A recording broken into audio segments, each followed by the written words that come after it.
questions we get. I have a ton of them.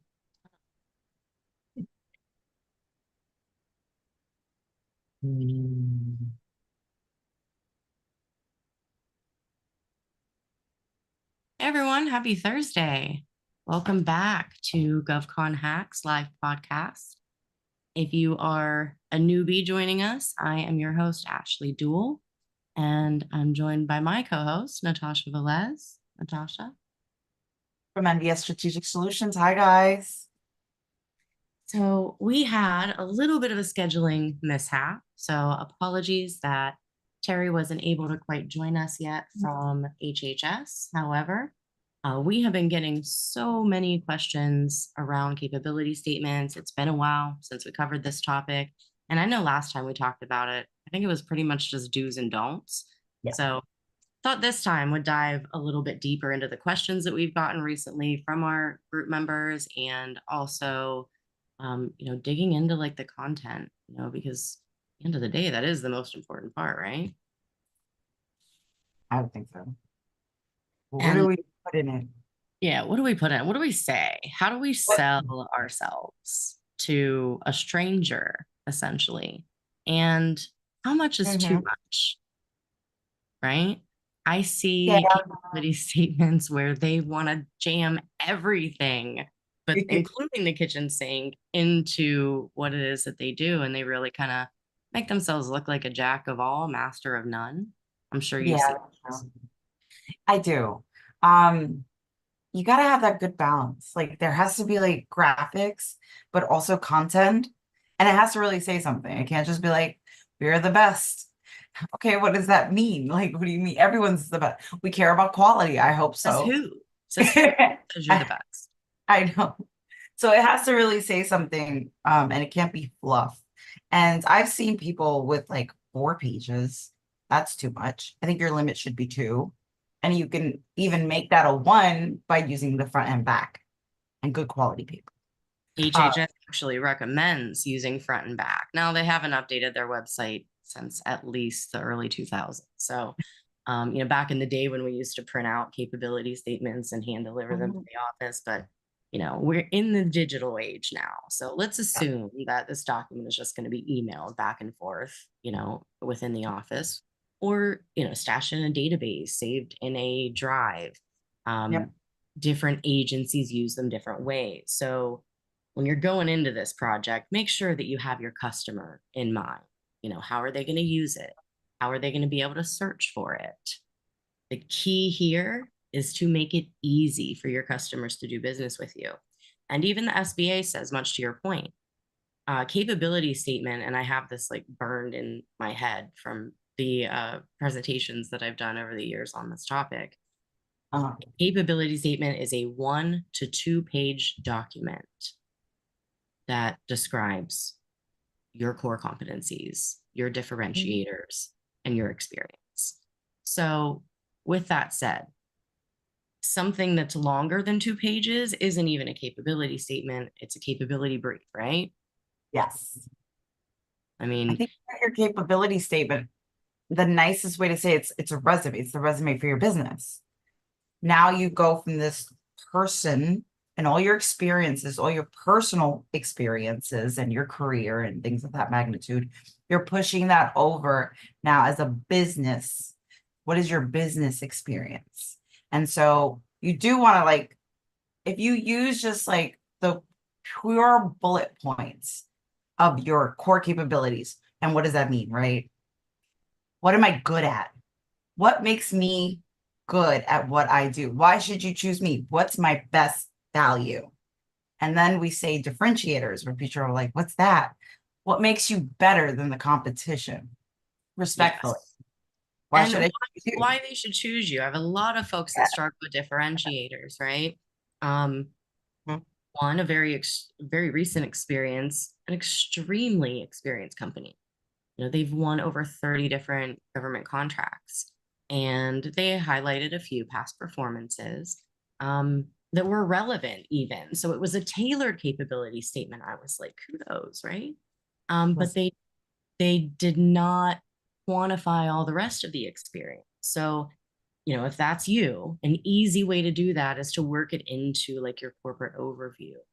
We successfully completed more than 60 projects for 37 different federal agencies. Kind of quantify that experience so that even if you only have space for 1 or 2 projects that are relevant to your customer, they know that you're a trusted resource among other agencies, and it kind of lowers your perceived risk. Yes, absolutely.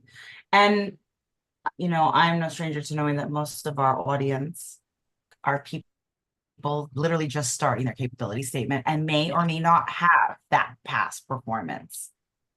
Your personal performance, your history, you as a person, you are your own subject matter expert in your business. Until you gain that past performance corporately, right, in your business, you're going to use your past performance as your personal experience. So who have you worked with? Those are companies. Look, if there's 1099 or a W-2, transaction was made. You're using your history, your past performance from your resume and putting it into a capability statement.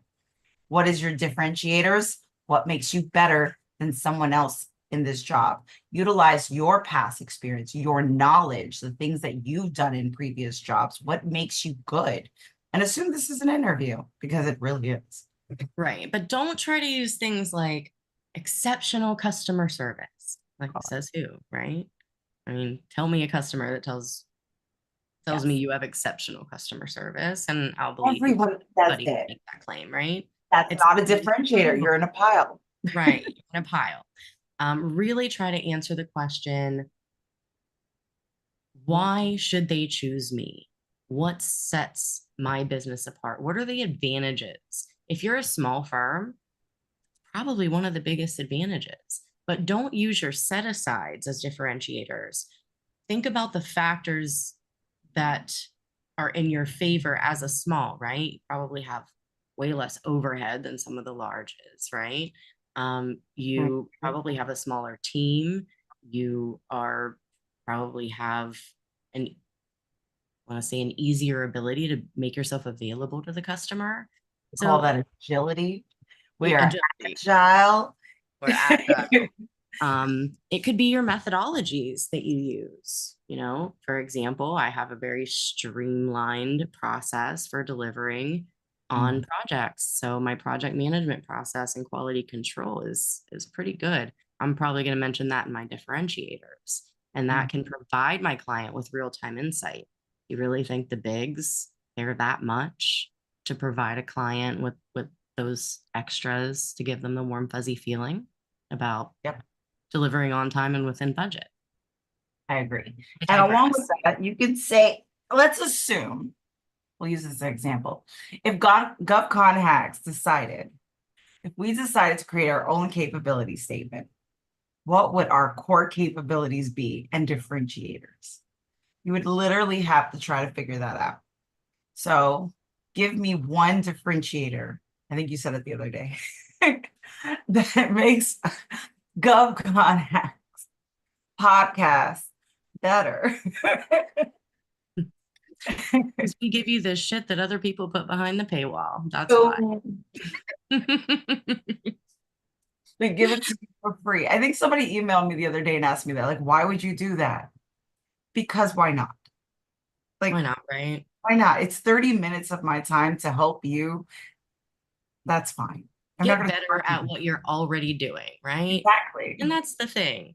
If you found this channel, you already know about what government contracting is and the value it provides. So to convince you that the government's your best customer, we don't have to do that here. We're just trying to let you refine the techniques that's going to get you farther faster, because I'm a huge fan of working smarter, not harder. Like, it's all over Dual Dev brand. That's a core capability. It is because time is money, right? Yes. And in that same respect, I will say that your capability statement is something that you want to spend some time on, right? Don't just go through it trying to check the boxes. Yes, we need your corporate overview. We need your company data. We need your core competencies, your experience, and your differentiators. That's 5 sections. but the content within those sections, don't just GPT it. Don't just AI it, unless you're feeding it, of course, what your strengths are. And making sure that you're communicating your value tailored to the customer. So once you start to learn your customer and you understand what keeps them up at night and what their pain points are, and what maybe they don't like about the current contract, you're able to take that information and tailor it. And then you're kind of in the door, right? I I do mean, that sometimes with ghosting. customer centric. If I know that my client isn't happy with the company they're currently working with, and if I hear through the grapevine what their pain points are essentially, and what it is, like, for instance, one of them was the lack of scalability, what they weren't able to retain and keep their employees. Also, it was a quick, fast, if I need 10 FTEs, which is full-time employees, if I need full-time employees on board in the next 7 days, can you provide? They were not able to do that. And I think we created a whole capability statement, and one of our core competencies was scalability at a moment's notice. And it was because we had the ability to do business with multiple businesses and partner with them. So if I don't have the resources, I can hit up company A, company B, company C, and then we would all come together and provide the resources. So I found a solution to their pain point. And nonetheless, they were happy as hell. We got a capability briefing. So it's little things like that, knowing your client and tailoring your capability statement and doing everything with intention. Right. Really, intention. I love that word on this topic, because otherwise you're half-assing it, right? Not every buyer is going to care about the yes. same thing. And you mentioned another question that you've been getting right before I think we came on. You've been getting this a lot about how do you do a capability statement if you're a middleman? Like, you Yeah. don't So like, say, what do I do? basically, my opinion, Ashley's opinion is, you're kind of screaming, I don't provide any value, I'm just selling everybody else's stuff. Unless you are segmenting. I mean, there is a strategic way. For example, I once worked with a guy, he was a subject matter expert in everything water filtration. Oh, well, I'm sorry, water purification. And I probably used this in another scenario before. If I have, stop me. But Mhm. he diversified into not just consulting, but he created partnerships with the companies, the manufacturers of the products. So his customer base is pretty much the same. They have the same pain points. Yes, he's reselling products, he's consulting, he's acting as a subject matter expert and a project manager to oversee these water filtration projects. He maximized basically what he already knows in the government space, half as a middleman, but half as a consultant. So That's okay. I think we get a little like, I don't say to say that, middleman approach is not an approach. It is an approach, but it's the approach you utilize in most cases to get into government contracting, right? It's kind of that I will utilize this company that essentially has the same knowledge as me, but has more resources and more experience. So if I am a recruiter and I want to get out of recruiting and I want to own my own recruiting agency and I want to hire executives for the government, awesome. But I don't have any experience other than my personal experience. And if the client wants corporate experience, then I'm going to partner with a recruiting agency that already has been doing business with the government. And I'm going to learn from them. And I'm going to use them as a subcontractor. Technically, I'm middlemaning, but I'm also the project manager. I'm not hands off of it. I'm not getting rich while I sleep. I'm still involved 100% in making sure that it's being delivered quality products, because I right. know that if I let it fall by the wayside, or if I have no absolute understanding on the subject that I have bid on and got a contract on, that leaves me at a huge risk to my subcontractor. Absolutely. I gotta say, I've seen project managers, come into the space just with a very good ability to manage a project Yeah. and have won contracts in multiple different areas, because the value they're providing is their methodology, their quality control. So think in that sense of adding value.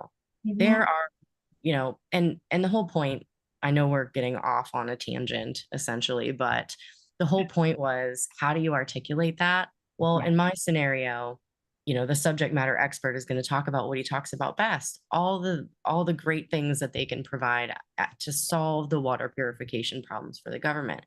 So take a step back from your business and think about that. Are you like bidding on everything, or are you reaching out to a few manufacturers that are in the kind of the same industry? You're learning that industry, you're building relationships with them, and like building your team. That is a whole lot more effective when you go to develop a capability statement. Okay, well, I know that this agency buys A, B, and C. Those are in the same wheelhouse. That's what I'm going to sell to that agency. Right now, you're taking a more customer centric approach Yep. than, just kind of winging it. Yes. And your customer will notice. They If will you're, notice. will notice the difference.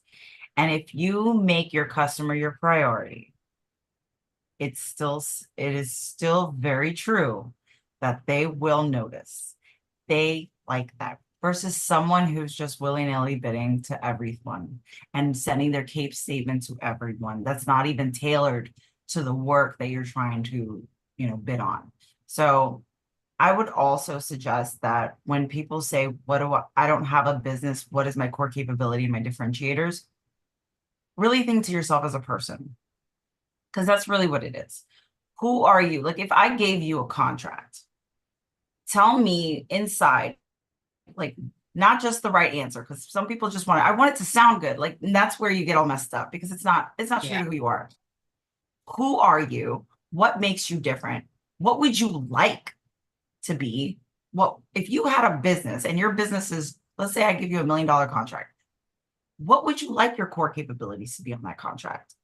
Like you don't want to just get a contract and then, so what would that be? What makes you different? What makes you amazing? What would you like it to be? What would Because you if like you don't for the customer? enjoy what you're doing, why are you doing it? You know? Exactly. And if you have a methodology to it, then let that be your capability. Make Right. that your differentiator. You You can know what I mean? apply that methodology in multiple different areas. Yep. But I like that, getting for those that are brand new to the space, trying to still figure stuff out, who you are will tell you what you should be doing in the space, right? I always say path of least resistance is to pick something you know something about. That way you can write about it, right? Yep. And that's essentially what your capability statement is going to be. Now, I know we talked a lot about content, not to say that design isn't important, but if you're listening, I assume by now, you have a logo, you have branding. Those things here kind of go without saying. That's part of your fundamental business things. You can't, I wouldn't launch a government contracting campaign from a godaddy.mycompany.com website, right? You want to have your own professional domain. Be the business first. And then in that process, you know, your logo goes on your capability statement. Your certifications go on your capability statement. I would use the icons if you're certified. That Yes. immediately visually tells the government, like, hey, I jumped through the hoops. I got the stamp of approval. I'm Yep. not just checking a box in SAM, right? Or even applicable at the state level as well. If you're a DBE certified by the DOT, put that logo because the federal government does care. Yep. There's a lot of, in the same way that I'm sure Natasha, you do in proposal writing, Mhm. using visuals on your capability statement can save you a whole lot of space in text, right? Think Yes. about how long economically disadvantaged woman-owned small business is when you write it out, or you can just have a logo and save that It's not a space. logo. I'm like Yeah, EDW. yeah, And the same with what you absolutely. do. Even Yeah, like when we put a picture, like I had a janitorial service company that their logo was like blue and orange. Just happens to be like mine. It was blue and orange, wasn't mine. They literally they put a picture of like it's back in like 2020. They put a picture of like the scrubs that were orange and they were cleaning with like blue materials and it popped. I'm talking about it was a pretty capability statement, but it popped with her logo and it just looked so nice. And it was just visually appealing. There's something to be said about a visually, like we all are just very reactive to visuals. Yes. And we process them better. So that right there, without even reading, I knew she was a janitorial company. I was impressed with her logo matching the colors. And then I went down to see her certifications. I'm like, oh, she's a woman-owned small business, EDWSB, MBE, DBE, like it had everything. And I was just like, okay, so without even reading the core capabilities and her content or executive summary and all that, I knew she was serious. You knew exactly what she did too. You didn't Yeah. have to. I didn't even read. Like I knew it was like, oh, you do something with cleaning, you clean. And it was perfect because it automatically told me a story without me even having to read. And automatically well put together. It was perfect. And when you use those icons and you're getting your readers' attention with them, you don't need to create redundancy and include your certifications everywhere else in your capability statement, right? They have their place. Use the rest of that space to sell yourself, essentially. When I say sell yourself, let me clarify, because I know someone will take that and run with it. I mean, tactfully articulate your value. You don't want to put fluffy sales jargon in there. You don't want to use any aspirational language. Like leave your mission statement on your website. Just stick to what's verifiable. Because again, your targeted market is now the government. So everything that you put on there, they need to be able to verify one way or another. Think about the GSA schedule process. I mean, they want to know all about that particular project, the methodologies used, the project timeline, how long did it take? Were there any delays? I'll ask for copies. Like copies of the statement of work even. So right. I mean, no commercial client is really gonna go that deep with verifying information, but the government is not, they like to have their cake and eat it too, if you will. But I make it easy for them. I'll hyperlink my DSBS profile. If I'm bidding on something that's like training coaching related, I'll put the NAICS codes that are related to that and then hyperlink my DSBS profile. I'm not trying to hide the other NAICS codes, but they're not relevant for this. So why am I going to waste space by putting them on there, right? Yeah. I have a client that, so when we get into the whole concept of like tailoring capability statements based on the agency you're targeting. So when you get to a point where you start targeting multiple agencies, and that's fine, you can totally do that. You could target multiple agencies, but you want it to look a little different. You have multiple capabilities, but let's say you have a construction company, but now you also have a cleaning company. Well, you don't want one, or it's hard to kind of put both of that in there. I mean, they're both somewhat kind of facilities, but not really. It's completely different. So putting that into it kind of clashes. You want one to focus on one and one to focus on the other. Right. So she has different on her site, different services that she offers. And in each service, if I click the construction, it gives me all the information on construction. And then she has it downloadable. So you can see her UEI, her cage, everything. And then you can download capability statement and I can get her construction capability statement. And then the same for janitorial.